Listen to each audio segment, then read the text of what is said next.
Weekly expiry के दिन बाजार में दबाव, निफ्टी हल्की कमजोरी के साथ 25,100 के करीब। Bank Nifty flat, mid cap और स्मॉल कैप भी आज नहीं दे रहे हैं साथ। आज के बिग स्टॉक्स का बोलबाला, क्रूड में तेजी से ओएनजीसी करीबन 2% ऊपर। कल का बिग स्टॉक ऑयल इंडिया आज भी 3% ऊपर। साथ ही डॉक्टर रेड्डीज मजबूत। उधर एमडीआर पर वित्त मंत्रालय की सफाई के बाद पेटीएम करीबन 5% टूटा। वहीं ब्लॉक डील के बाद सी इन्फो करीबन 8% लुढ़का। सुस्त बाजार में फार्मा शेयरों में रफ्तार, करीब 1% चढ़ा निफ्टी फार्मा इंडेक्स, 1 से 2% चढ़े डिवीज टोरेंट और सन फार्मा। डिवीज शेयरों में भी थोड़ी खरीदारी, लेकिन आईटी और ऑटो शेयरों में आज मुनाफा वसूली। एशियन पेंट्स की ब्लॉक डील बाजार को आई पसंद। शेयर 2% चढ़ के निफ्टी के टॉप गेनर में शुमार।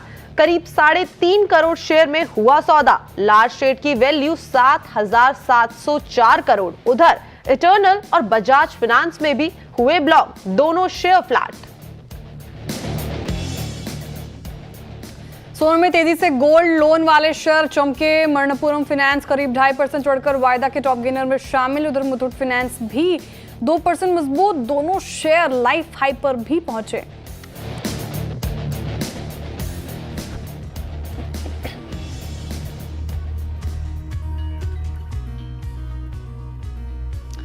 नमस्कार, सीएनबीसी आवाज मोतीलाल ओसवाल लाइव स्टूडियो में आप सभी का स्वागत है। आप देख रहे हैं ट्रेडर्स हॉटलाइन। मैं हूं आपके साथ श्रेया ठाकुर। मेरे साथ मौजूद है मेरी सहयोगी कंचन नौटियाल और आज के मेहमान मार्केट एक्सपर्ट राजेश सातपुते जी, जो अगले आधे घंटे आपके सवालों के जवाब देंगे। बाजार की बात करें तो देखिए, एक्सपायरी का दिन और बाजार दबाव में देखने को मिलेगा। 25,104, 103 के आसपास कर रहा है। निफ्टी डेलो के आसपास ही दिखेगा आपको, हालांकि डेलो से थोड़ा ऊपर, लेकिन हाई से फिसला है। और कुछ पिछले ट्रेडिंग सेशन से हम यही देख रहे हैं, ओपनिंग ठीक ठाक होती है, लेकिन पूरे दिन के दौरान पस्त पड़ा रहता है मार्केट। बैंक निफ्टी में भी आज देखिए दबाव फिर से कायम। 40 अंकों से ज्यादा की गिरावट यहाँ पे देखने को मिल रही है। मिड कैप और स्मॉल कैप जो इतने दिनों से साथ दे रहे थे, आज वहां पर भी मुनाफा वसूली। ब्रेथ आपको खराब नहीं, रस्साकसी का माहौल आपको ब्रेथ में देखने को मिलेगा। गिरने वालों की संख्या और चढ़ने वालों की संख्या में कंपटीशन फिलहाल देखने को मिलेगा। तो फिलहाल लेखा जोखा मार्केट का आपके सामने, लेकिन सवाल यहाँ से ये कि करना क्या चाहिए आपको, ट्रेडर्स और इन्वेस्टर्स क्या करें, क्या हिदायत उनको आज, वो हम समझते हैं राजेश जी से। Rajesh ji, good morning. कैसे देख रहे हैं मार्केट को? आज एक्सपायरी का दिन, प्रेशर लग रहा है मार्केट में, क्या करना चाहिए ट्रेडर्स को आज के लिहाज से? Very good morning Shreya, good morning Kanchan and good morning. Good morning. देखिए, यहाँ पे टेक्निकली अगर आप देखें, डेली चार्ट देखें तो एक ब्रेकआउट हुआ है जो करीबन 25,000 के आसपास था और तब से हमने ये कंसोलिडेशन वाला मार्केट देखा है। तो अगर निफ्टी की बात करें तो स्पॉट की, तो जब तक 25,000 का लेवल टूटता नहीं तब तक स्ट्रक्चरली कोई डैमेज नहीं है। एट द सेम टाइम अगर आप देखें तो ऊपरी 25,200 का रेजिस्टेंस रहेगा। मुझे लगता है ऑलरेडी हम लोग 4 दिनों से इसी लेवल पे अटके हुए हैं और प्रोबेबली आज का दिन भी वैसा ही चला जाएगा। तो 25,200 ये रेंज रहेगा। आज आज की बात करें तो मेरे हिसाब से बाजार न्यूट्रल है, neutral to negative, stock specific, यही मुझे लगता है। बहुत ज्यादा उठापटक भी नहीं होगी प्रोबेबली इनिशियल फर्स्ट हाफ में जो हमने देखा, या रादर हम लोगों ने जो 10 साढ़े 10 बजे तक देखा, उसके बाद मुझे लगता है बाजार थोड़ा ठंडा हो जाएगा। आज एक्सपायरी पे देखते हैं सेकंड हाफ कैसा होगा। ओके, तो ये थी राय निफ्टी पे। सातपुते सर, एक बार बैंक निफ्टी के जो क्रूशियल लेवल्स है, प्लीज उसको भी सजेस्ट कर दीजिए। कंचन, देखिए बैंक निफ्टी में क्रूशियल सपोर्ट बनता है इसका 10 डेमा, जो करीबन 56,000 के आसपास होता है। 56,000 जब तक टूटता नहीं तब तक मुझे नहीं लगता बैंक निफ्टी में बहुत ज्यादा वीकनेस होगा। हालांकि पिछले 4 दिनों से बैंक निफ्टी में जिस तरह से प्रॉफिट टेकिंग हो रही है, मुझे लगता है अगर ये 56,000 हिट करेगा तो that will be A prying opportunity. तो बैंक निफ्टी में मेरा व्यू न्यूट्रल टू पॉजिटिव है। देखना यह है कि आज ये अगर एक बार डिप दे देता है तो अच्छा डिप मिलेगा, वोलेटिलिटी भी मिलेगी और उसमें आप कह सकते हैं कि बेयर ट्रैप सिचुएशन मिलेगी, क्योंकि आज एक्सपायरी भी है। तो 56,000 के ऊपर बायस पॉजिटिव रखे। पॉसिबली मुझे लगता है ये एक स्विंग देगा करीबन 56,800 से लेके 57,000 का, ये एक ही दिन में होगा। क्योंकि पिछले 4 दिनों में बैंक निफ्टी घट तो रहा है लेकिन वॉल्यूम नहीं आ रहे हैं, तो मुझे लगता है रिकवरी के लिए बैंक निफ्टी थोड़ा लीड करेगा। ओके अगर निफ्टी का समझे तो neutral to negative, but at the same time जो बैंक निफ्टी है वो न्यूट्रल टू पॉजिटिव साइड पे आपको इस टाइम पे दिखाई दे रहा है। तो बाजार के बारे में ये चीज तो हमने समझ ली है। चलिए वो नंबर आपकी स्क्रीन पे लेके आते हैं जिसके थ्रू आप हमारे साथ कनेक्ट कर सकते हैं, वो व्हाट्सएप नंबर जहां पे आप अपनी जो भी क्वेरीज हैं उनको भेज सकते हैं। साथ ही साथ हमारे सोशल मीडिया प्लेटफॉर्म के थ्रू भी आप हमारे साथ कनेक्ट कर सकते हैं। आप मुझे टैग कर सकते हैं, श्रेया को टैग कर सकते हैं और CNBC आवाज को टैग करके अपने जो भी सवाल है वो पूछ सकते हैं। देखते हैं कि पहले दर्शक कहां से जुड़े हैं। गुड़गांव से पुनीत जी हमारे साथ जुड़े हैं। पुनीत जी गुड मॉर्निंग। नमस्कार, वेरी गुड मॉर्निंग जी। जी गुड मॉर्निंग। सवाल क्या है सर आपका? जी मेरे पास 500 शेयर बायोकॉम के हैं और 1000 शेयर इक्विटास बैंक के हैं। बायोकॉम मेरी 380 की बाइंग है और इक्विटास बैंक मेरी 59 की बाइंग है। मुझे क्या पोजीशन करनी चाहिए इनके लिए? ठीक है, लॉन्ग टर्म पर्सपेक्टिव से आप इसको देख रहे हैं या for a short to medium term? नहीं, लॉन्ग टर्म के पर्सपेक्टिव से बायोकॉन में हमने देखा है कि पिछले 1-1.5 महीने में अच्छे खासे मूव्स बने हैं। इनफैक्ट पिछले 1 हफ्ते में भी अच्छी खासी तेजी यहाँ पे देखने को मिली है। लेकिन इसमें मुझे कंसर्निंग पॉइंट ये लग रहा है कि 380 पे जो खरीदारी की गई है वो अपने 52 हफ्ते के आसपास ही, वहां से 20-30 रुपए नीचे ही खरीदारी की गई है। लेकिन साथ में सर आगे के मूव्स किस तरीके के दिखाई दे रहे हैं? क्या अच्छे नंबर्स आते हुए दिखाई देंगे? देखिए कंचन, कल अगर आप बायोकॉन का डेली चार्ट भी देखें तो यहाँ पे कल हमने देखा price and volume breakout, we call it as symmetrical triangle breakout. इसका टारगेट जो बनता है वो करीबन बनेगा 380 से लेके 400। तो मुझे इतना तो यकीन है कि इनको एग्जिट मिल जाएगा। तो फिलहाल तो मैं यही कहूंगा आप बने रहे, स्टॉप लॉस रहेगा 330 का। ओके तो ये तो राय थी बायोकॉन पे। साथ में सर एक बार इक्विटास का चार्ट भी देख लीजिए। 59 की खरीद है, करंटली ट्रेडिंग एट 70, यानी कि एक हमें डिसेंट अपसाइड यहाँ पे देखने को मिल गया। क्या लगता है कि 107 से लेके 110 के लेवल दिख रहे हैं चार्ट्स पे प्लेस्ड? देखिए इक्विटास में एक आप कह सकते हैं कि यहाँ पे भी मोमेंटम अच्छा मिल रहा है, यहाँ पे भी बाइंग हो रही है, अपने 200 DMA के ऊपर सस्टेन कर रहा है जो करीबन 68 का लेवल है। अगर आप समझ सकते हैं कि अगर इस लेवल को इसने रिस्पेक्ट किया अगले 2-3 दिनों में तो यहाँ पे एक अच्छा मूव मिलेगा करीबन 75 से लेके 80 तक का। प्रोबेबली अगर आप सही ठहरे हो, अगर इसको थोड़ा आप कह सकते हैं कि अगर इसमें पोजीशन होल्ड कर सके फॉर ए पीरियड ऑफ से 6 मंथ टू 8 मंथ, तो चांसेस है कि एक बार के लिए 90 का लेवल भी दिखा दे। तो काउंटर अच्छा है। फिलहाल तो मैं यही कहूंगा आप बने रहे, क्योंकि 68 का यहाँ पे 200 DMA का एक स्ट्रॉन्ग सपोर्ट है। आपका स्टॉप लॉस होगा 65 का। Okay, Equitas small finance bank साथ ही बायोकॉन दोनों को ही होल्ड करने की राय है फिलहाल। चलिए अब आगे बढ़ते हैं और देखते हैं कि नेक्स्ट कॉलर हमारे साथ कहां से जुड़ रहे हैं। अमरीश तिवारी जी भोपाल से हमारे साथ जुड़ रहे हैं। Amrish ji good morning. Good morning ma'am. Good morning sir. Ma'am मेरे पास ना अडानी पावर है 596 की एवरेज प्राइस पे 13,000 शेयर्स है और DLF है 863 की प्राइस पे 5,000 शेयर्स। ये शॉर्ट टर्म व्यू है, ट्रेडिंग पर्पस पे दिया है। दोनों अडानी पावर DLF दोनों? नो मैम, एक अडानी पावर है 596 की एवरेज प्राइस पे 13,000 शेयर है और एक DLF है। नहीं, सवाल मेरा ये कि दोनों ही ट्रेडिंग पर्सपेक्टिव से आपने रखा है। करेक्ट। ठीक है, ओके तो अडानी पावर से शुरुआत कर लेते हैं। अमरीश जी आपका सवाल। अडानी पावर आज डेलो के आसपास कारोबार करता हुआ नजर आएगा, 1.5% की गिरावट यहाँ पे, लेकिन परसों अच्छी खासी तेजी पूरे अडानी ग्रुप के स्टॉक्स में भी देखने को मिल रही थी, अडानी पावर भी उसमें शामिल था। इस साल में अब तक 10% का रिटर्न दे दिया है और आप देखें 1 महीने में लगभग 6% का return. Rajesh ji trading perspective से पूछ रहे हैं क्या करना चाहिए इनको। 596 की खरीद है, फिलहाल तो लॉस चल रहे हैं, 18 रुपए प्रति शेयर का लॉस। देखिए श्रेया जी, मुझे नहीं लगता कि अडानी पावर में कोई दिक्कत होगी। इनफैक्ट मैं अगर यहाँ पे डेली चार्ट देखूं तो परसों के दिन यहाँ पे एक टेक्निकल ब्रेकआउट हुआ था, कुछ 600-605 का हाई बना के ये घूम गया था। तो 600 पे यहाँ पे आप क्लियर कह सकते हैं कि 600 पे यहाँ पे सेलर खड़ा है। लेकिन अगर आप थोड़ा वीकली चार्ट देखें तो यहाँ पे दिखता है कि यहाँ पे 560 टू 570 इसका टेक्निकल ब्रेकआउट का लेवल था। तो 560 570 निकालने के बाद ही ये 600 गया था। दैट सिंपली शोज के जो करंट करेक्शन है that is somewhere near the neckline. So 560 का लेवल जब तक होल्ड करता है तब तक दिक्कत नहीं होगी। रादर मुझे लगता है फिर से एक बाइंग इमर्ज होगी, तो एक बार के लिए फिर से टेस्ट करेगा 600-610 का लेवल। तो यहाँ पे तो डेफिनेटली मैं कहूंगा आप फिलहाल बने रहे। स्टॉप लॉस आप 550 का रखे, मुझे नहीं लगता वो स्टॉप लॉस हिट होगा। काउंटर क्योंकि देखिए परसों जो ब्रेकआउट हुआ था विद वॉल्यूम और पिछले 2 दिन से ये जो करेक्ट हो रहा है विद आप कह सकते हैं कि फॉल इन वॉल्यूम, तो यहाँ पे वॉल्यूम ड्राई, काउंटर सिर्फ हल्का हो रहा है लुकिंग एट द मार्केट। तो मुझे लगता है कि काउंटर अच्छा है, होल्ड रखे। स्टॉप लॉस रहेगा 550 का, ऊपर में 600-610 का पहला लेवल होगा। अगर ये लेवल निकल जाए फिर मुझे लगता है 680 तक का स्विंग मिलेगा। 600 610 का टारगेट एक्सपेक्ट कर रहे हैं, उसके बाद और तेजी एक्सपेक्टेड है, लेकिन ध्यान रखिएगा 550 का आपको स्टॉप लॉस लगाना है। मंडे शानदार रैली थी एनुअल कॉन्फ्रेंस के न्यूज़ की खबर के बदौलत। दूसरा सवाल इनका डीएलएफ पे है राजेश जी। डीएलएफ शानदार रैली, और पूरे रियल एस्टेट स्पेस में हमने पिछले महीने शानदार रैली देखे। आप अगर देखें तो एक महीने में करीब 27% से ज़्यादा का रिटर्न डीएलएफ ने दिया है, और एक रिपोर्ट भी पढ़ रही थी और सबके समक्ष रख भी रही थी। रियल्टी स्पेस को लेकर ब्रोकरेजेस भी बुलिश हैं। इनफैक्ट फाइनेंशियल 2026 में उनको लग रहा है कि और यहाँ पे प्री सेल्स ग्रोथ दिखेगी। तो रिपोर्ट अच्छी है, पेडिग्री अच्छी है, काउंटर भी अच्छा है। ट्रेडिंग पर्सपेक्टिव से कौन से लेवल्स इंपॉर्टेंट? देखिए शेयर, मुझे लगता है 850 का लेवल इंपॉर्टेंट है। ओवरऑल इसमें स्ट्रक्चर बहुत ही अच्छा है और मुझे नहीं लगता कि यहाँ पे ये स्ट्रक्चर इमीडिएटली निगेट हो जाएगा। मेरा इसका टारगेट जो है करीबन 900 का पहला रेजिस्टेंस है। 900 निकल जाएगा तो फिर 940 तक की जगह बनेगी। So for me DLF is a hold according to the support. 850 का सपोर्ट है तो हम स्टॉप लॉस रखेंगे 830 का, और जैसे मैंने कहा 900 950 ये दो टारगेट्स होंगे।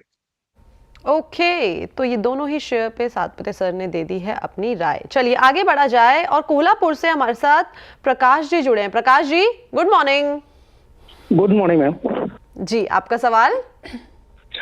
मैडम मेरे पास टाटा एलेक्सी के 10 शेयर है, 922 की बाइंग है, और आरबीएनएल के 400 शेयर से 31 की बाइंग है, 31.54 की बाइंग। ठीक है। एंड एफसीएल के मेरे पास 500 शेयर है, 28 की बाइंग है मेरी। मेरा लॉन्ग टर्म व्यू है। ठीक है, मैं टाटा एलेक्सी के साथ आगे बढ़ती हूँ। इसमें आपको पूछना क्या है? 922 की खरीद है मेरे ख्याल के, मतलब 2020 के आसपास आपने लिया है। मतलब आप पूछना क्या चाह रहे हैं कि प्रॉफिट बांध लिया जाए या जो बाकी के व्यूअर्स हैं उनको चिढ़ाया जाए? नहीं मैम, मैं लॉन्ग टर्म के व्यू से रखा हूँ एक्चुअली, प्रॉफिट बुक करने के लिए नहीं रखा है। अच्छा, तो आप पूछना क्या चाहते हैं कि इसको होल्ड करके चले या क्या करें? मतलब सवाल क्या है, मुझे समझ नहीं आया टाटा एलेक्सी में। मैं होल्ड करके चले या आगे कुछ व्यू होगा ना तो मैं अगर प्रॉफिट बुक कर लूँ, यहाँ पूछना था मुझे। अच्छा ठीक है, Satpute sir directly over to you, क्या करना चाहिए?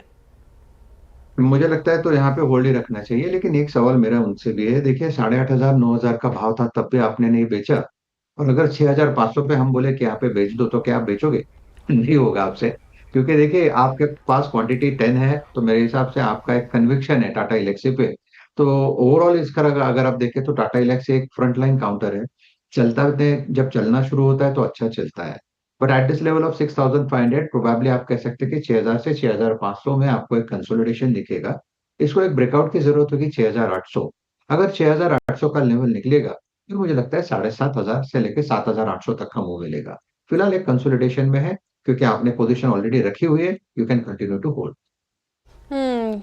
पोजीशन रखी हुई है, होल्ड कीजिए, और अच्छे खासे मुनाफे में बैठे हैं, तो जब उस हाई लेवल पे प्रॉफिट बुक नहीं किया तो अब भी होल्ड कीजिए। फिलहाल यही स्ट्रैटेजी आप अपनाएं। चलिए अब देखते हैं कि नेक्स्ट कॉलर कौन जुड़ रहे हैं हमारे साथ। अविनाश पारेख जी जुड़ रहे हैं। अविनाश जी कहाँ से बात कर रहे हैं सर आप? मैम राजस्थान अजमेर से। जी सर, स्वागत है आपका शो में। सवाल सर आपका। बिल्कुल मैम, मैंने आईओसी 3000 शेयर परचेज किए हैं at the rate 144 last month में, और 3000 शेयर ही मैंने नाल्को के परचेज किए हैं 175, एंड 3000 जियो फाइनेंस 275। ठीक है, दो सवाल तो मैं जरूर ले पाऊंगी, लेकिन क्योंकि कतार में बहुत सारे हमारे दर्शक जुड़े हुए हैं तो उनको भी मौका मिलना चाहिए। लेकिन अविनाश जी, इंडियन ऑयल कॉर्पोरेशन से शुरुआत करते हैं। 3,000 शेयर 145 की खरीद आपकी 143 के लेवल पे कारोबार कर रहा है। फ्लैट ही है आपका ये पोर्टफोलियो में। क्या करना चाहिए? शानदार रैली इस पूरे स्पेस में हमें कल देखने को मिली। ऑयल एंड गैस स्पेस का ये काउंटर आपको कैसा लग रहा है राजेश जी? क्या करना चाहिए इनको? देखिए ये स्पेस ऐसा है कि ये रुकता है चलता है, रुकता है चलता है, तो आपको ब्रेकआउट के आसपास आता है तो आप हमें लगता है कि चलो यहाँ पे फॉलो थ्रू मिलेगा। जनरली वो ऐसा होता नहीं है, दूसरे दिन प्रॉफिट टेकिंग होती है, लेकिन काउंटर कहीं वीक नहीं है। टेक्निकली अगर आप देखें तो आईओसी 140, ये इसका 200 EMI है, तो 140 के ऊपर इसका बायस पॉजिटिव रखे। इसको एक ब्रेकआउट की जरूरत है 150, तो 140 से 150 ये फिलहाल इसकी ट्रेडिंग रेंज है। अगर 150 का लेवल निकलेगा तो इसका नेक्स्ट टारगेट होगा 170 प्लस का पोजिशनली।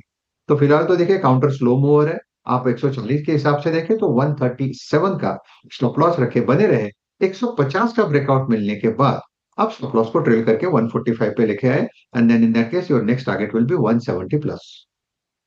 तो 150 का एक इंपॉर्टेंट लेवल अगर वो ब्रीच करता है तो फिर अच्छा खासा आपको यहाँ पे मुनाफा देखने को मिल सकता है। फिलहाल आप होल्ड कर सकते हैं, लेकिन 137 का आपको लगाना है स्टॉप लॉस। दूसरा सवाल इनका नैल्को पे ले रही हूँ। नेशनल एल्यूमिनियम 190 के लेवल पर कारोबार कर रहा है, 175 की इनकी खरीद। ओके प्रॉफिट में है ये फिलहाल, और मैं कितना उनके पास था क्वांटिटी वो भूल गई। खैर, लेकिन करना क्या चाहिए नैल्को में? अच्छी तेजी इसने दिखाई है पिछले महीने में भी, 12% से ज्यादा का रिटर्न। राजेश जी, मेटल्स कैसा लग रहा है नैल्को? इसका भी वैसे ही है, ये भी रुक रुक के चलता है तो अच्छा चलता है, और उसके बाद थोड़ा सा कंसोलिडेशन में चला जाता है तो ये ज्यादा सो आप कह सकते कि पेन दिखाता है। अगर नाल्को की बात करें तो 180 185 इसका क्लस्टर ऑफ सपोर्ट है। जब तक ये सपोर्ट इंटैक्ट है तब तक दिक्कत नहीं है। सो ऑब्वियसली 180 के नीचे आपका स्टॉप लॉस होगा। सामने जो टारगेट होगा 200 पे होगा। 200 पे कॉल का जमावड़ा है, तो जब तक 200 नहीं निकलेगा तब तक ये 230 240 का टारगेट अनफोल्ड नहीं करेगा। सो 200 के आसपास एक बार के लिए देखिए, अगर अटकता है तो फिर you can square of your position. Okay, तो ये थी राय आईओसी और साथ ही साथ नाल्को के ऊपर। आगे बढ़ा जाए और कोलकाता से हमारे साथ कार्तिक जी जुड़े हैं। कार्तिक जी नमस्कार। हाय, नमस्कार जी, आपका सवाल? Thank you. मेरा सवाल यह है कि मेरे पास 120 एचडीएफसी के शेयर्स है, 1500 रुपये एवरेज का, करीबन 1-2 साल से है। मेरा हॉराइजन भी 1-2-3 साल का है, तो right now it is on a positive side, but क्या इसको रखना है या प्रॉफिट बुक करना है? मेरा क्वेश्चन वो है जी। तो अच्छे लेवल्स पे खरीदारी की गई है, करीब करीब जो 52 हफ्ते का लो है, और ये खबरों में भी बना हुआ है due to the Lilavati trust, और उसके ऊपर बैंक की जो क्लैरिफिकेशन है वो भी आती हुई दिखाई दी है। लेट्स सी आगे किस तरीके से जो पूरी की पूरी न्यूज़ है वो टर्न अराउंड होती हुई दिखाई देगी। बट इस टाइम पे जो चार्ट है वो अपने जो नंबर्स दिखाई दे रहे हैं अपने पॉजिटिव साइड में है। सातपुते सर, क्या करना चाहिए? प्रॉफिट यहाँ से बांध ले पार्शली या यहाँ पे होल्ड करके चले? ये मुझे लगता है कंचन उन्हें होल्ड रखना चाहिए। एक स्ट्रॉन्ग काउंटर है, स्ट्रॉन्ग पेडिग्री है, और जहां तक मैं समझ रहा हूँ एचडीएफसी में आप 1900 के नीचे फिलहाल तुरंत तुरंत तो नहीं जाएगा। The level of 1954 it's a hold. मैं स्टॉप लॉस ही 1900 का आपको सजेस्ट करूंगा। अगर 1900 टूटेगा तो फिर ठीक है, हम सोचेंगे इसमें एग्जिट कर लेंगे, लेकिन फिलहाल तो मुझे लगता है पिछले 4 दिनों में जिस तरह से हल्का हो रहा है, this is a buying level. ये 10 और 20 डीएमए के बीच में आके अटका है। ये करीबन 1940 1950 ये इसका रेंज होगा। तो अगर मैं सही हूं तो यहाँ से रिवर्सल आना चाहिए। प्रोबेबली आज नहीं आएगा, लेकिन कल परसों में तो यहाँ से फिर से एक पुल बैक दिखेगा। मेरे हिसाब से एचडीएफसी 2000 का पहला रेजिस्टेंस है, लेकिन इवेंचुअली ये सरपास करेगा। 2200 से लेके 2250 ये इसका स्विंग का टारगेट होगा। ओके, तो एचडीएफसी बैंक फिलहाल आप होल्ड करें, 1900 का स्टॉप लॉस। अगर वो ब्रीच करता है तो फिर हम एक और रिव्यू लेकर आएंगे। फिलहाल तो होल्ड करने की सलाह है। संजय राज जी हमारे साथ दिल्ली से जुड़ रहे हैं। संजय जी, स्वागत है आपका कार्यक्रम में। सवाल सर आपका? Morning ma'am. Good morning. Ma'am, मेरा सवाल है, मैंने यस बैंक के 4445 शेयर परचेज करे 21 के भाव पे, 21.87 के। तो मैम, क्या इस पे लॉन्ग टर्म में कुछ आपको दिख रहा है इन्वेस्ट? क्या रहेगा इसका? यस बैंक क्यों लिया सर आपने? एक्चुअली मैम, जिस हिसाब से इसका अभी एक मैपिंग चल रहा है और इसका जो अभी न्यूज़ आ रहा है उस बिहाफ पे मैंने ये लॉन्ग टर्म के लिए शेयर परचेज किया है, तकरीबन 4 से 5 साल के लिए। तो उस बेसिस पे मुझे इसका थोड़ा सा अगर आप गाइड कर सके तो। यस बैंक लिया है, न्यूज़ में था ये स्टॉक्स, लेकिन न्यूज़ देखी थी सर आपने? राजेश जी बताएं, यस बैंक काफ़ी पेशेंस टेस्ट कर रहा है ये, अब क्या करना चाहिए? 21 की खरीद फ्लैट है इनके पोर्टफोलियो में, एग्जिट कर जाए, अभी भी मौका है, क्या करना चाहिए? देखिए, मेरे हिसाब से तो एग्जिट करना चाहिए। I am not very bullish on yes bank. हालांकि चार्ट थोड़ा आप कह सकते हैं कि यहाँ से आप कह सकते हैं कि 23 24 का एक स्विंग मिल सकता है, लेकिन उस स्विंग के लिए मैं फ्रैंकली स्पीकिंग मैं वो स्ट्रेस नहीं लेना चाहूंगा, क्योंकि काउंटर वैसे कोई स्ट्रॉन्ग स्ट्रेंथ नहीं है। अगर आप न्यूज कुछ आती है, कोई पॉजिटिव ट्रिगर मिलता है तो एक दिन में अच्छा चमकता है, लेकिन दूसरे दिन वो चमक फीकी पड़ जाती है। तो ऐसे काउंटर में रहना थोड़ा सा रिस्की लगता है मुझे। तो for me this is an exit. अब बेटर है, क्योंकि उससे अच्छा कोई अच्छा बैंक लो। There are so many bank, PSU banking है। अगर सवाल भी यही था राजेश जी मेरा कि क्योंकि क्वांटिटी हाँ। देखिए आप काफी ज्यादा है इनकी, 4445 क्वांटिटी ले रखा है इन्होंने यस बैंक का, रिस्की काउंटर है। दूसरा स्टॉक इसी स्पेस से क्या सुझाएंगे सर? देखिए, अगर आपको बैंकिंग में काम करना है तो there is so many banks. Indian bank है, कैनरा बैंक है, स्टेट बैंक ऑफ इंडिया है। क्वांटिटी कम आएगी, लेकिन रिटर्न ऑन इन्वेस्टमेंट दिखना है, ना कि क्वांटिटी। अगर आप रिटर्न ऑन इन्वेस्टमेंट के ऊपर फोकस रखें तो ऑब्वियसली आपको उससे बेनिफिट मिलेगा। क्वांटिटी से कोई सुख नहीं मिलता। को पैसा कितना मिलता है उसके ऊपर है, रिटर्न क्या मिलता है उसके ऊपर है। तो मैं सजेस्ट करूंगा आप कोई बड़े, और अगर आपको जानेंगे तो पीएसयू बैंकिंग में जाओ, वहां पे भी अच्छी खासी आप कह सकते हैं कि एंट्री अपॉर्चुनिटीज मिल। एसबीआई देखिए, स्टेट बैंक में, एक मिनट आपको लेवल बताता हूँ, एसबीआई 814 के आसपास है। 800 के ऊपर आप इसमें बाय करें, मेरे हिसाब से एसबीआई का टारगेट कम से कम 900 का होगा। उसके लिए प्रोबेबली आपको एक क्वार्टर वेट करना पड़ेगा, लेकिन एक सेफ्टी मिलेगी, भला आपकी क्वांटिटी कम। तो ये एसबीआई एक बेटर पिक हो सकता है स्पेस से 900 के टारगेट के लिए, नेक्स्ट क्वार्टर तक वेट करें। और जो आपने बात की राजेश जी, वो लाइफ पर भी एप्लीकेबल होती है, क्वांटिटी नहीं क्वालिटी मैटर करता है। चलिए इसी के साथ रुककर एक छोटे से ब्रेक ले, ब्रेक के उस पार बहुत सारे सवालों का इंतजार।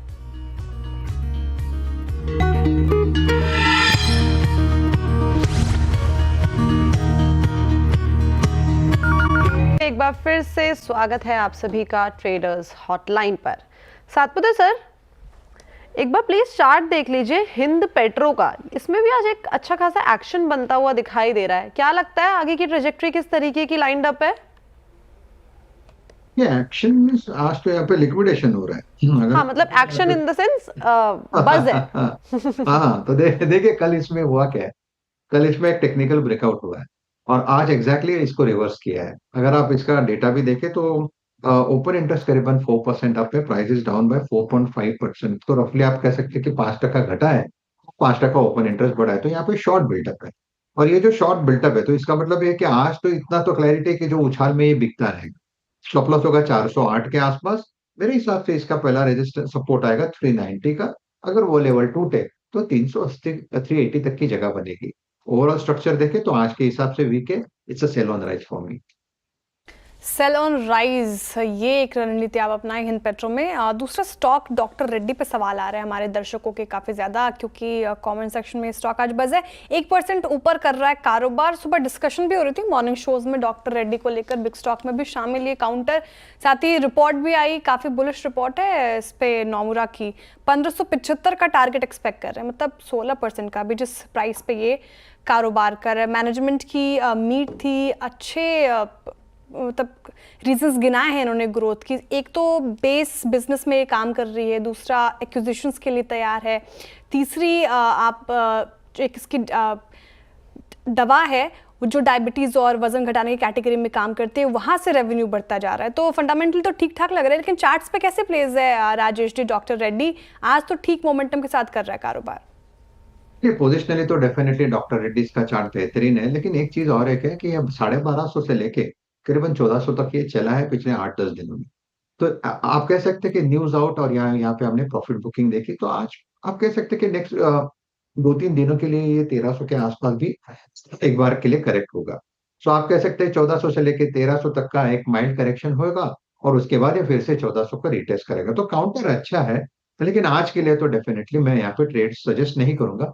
पोजीशन रहेगी तो आप इसमें बने रहे, 1250 का स्टॉप लॉस, 1400 का पहला बैरियर। अगर ये बैरियर निकल जाएगा तो फिर आप नए नए लेवल्स यहाँ पे अनफोल्ड होते हुए देखोगे। अगर प्योर ट्रेडिंग हिसाब से देखना है आज के हिसाब से, तो दो काउंटर मुझे फार्मा सेक्टर से अच्छे लगता है। पहला एक है सन फार्मा।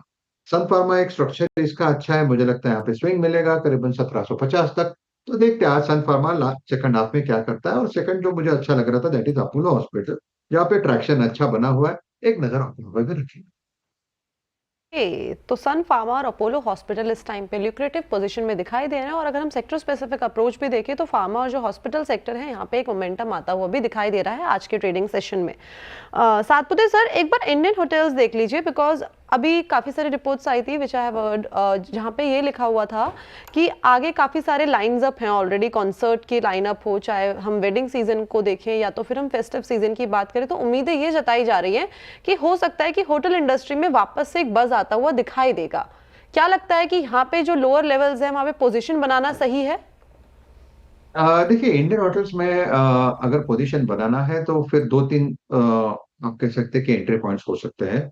740 के आसपास देखो, इसका 200 डीएमआई है, तो 740 अब 200 DMI is a magnetic level.